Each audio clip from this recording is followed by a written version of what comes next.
SMP production की शानदार प्रस्तुति। छुए तो डीजे वाला साले न सहार, छुए तो डीजे वाला साले न सहार। जहिया है तो छोरी हमारा से टेंशन, छुए तो डीजे वाला साले न सहार।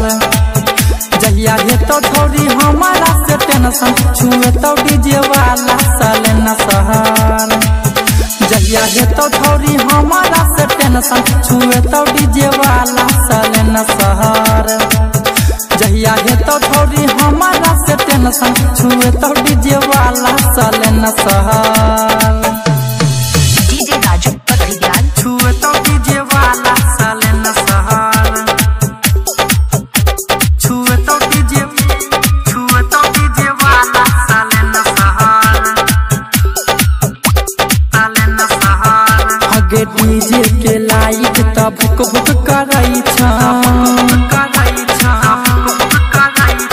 तोहर जवानी छौरी फुक फुक करई छा। आगे डीजे के लाइट तब भुक भुक करई छा, तोहर जवानी छौरी फुक फुक करई छा। पेन्है छे घघारी लौकै छौ सगारी, हो जैतो तोरा साले कसन। अजहिया हो तो छोरी हमारा से टेंशन, छुए तो डीजे वाला साले न सहार। जहिया हो तो छोरी हमारा से टेंशन, छुए तो डीजे वाला साले न सहार। SMP प्रोडक्शन की शानदार प्रस्तुति। साले न सहार। छुए तो डीजे वाला साले न सहार, साले न सहार। छुए तो डीजे वाला साले न सहार। DS recording studio Darbhanga. साले न सहार। आगे सोनू दरभंगिया तोहरा देखला का, राइटर डी के पिया सुतल का।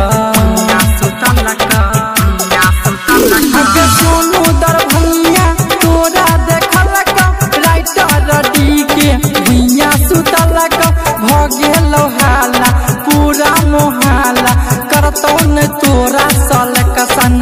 अजहिया है तो छोरी हमारा से टेंशन, छुए तो डीजे वाला साले न सहार। जहिया है तो छोरी हमारा से टेंशन, छुए तो डीजे वाला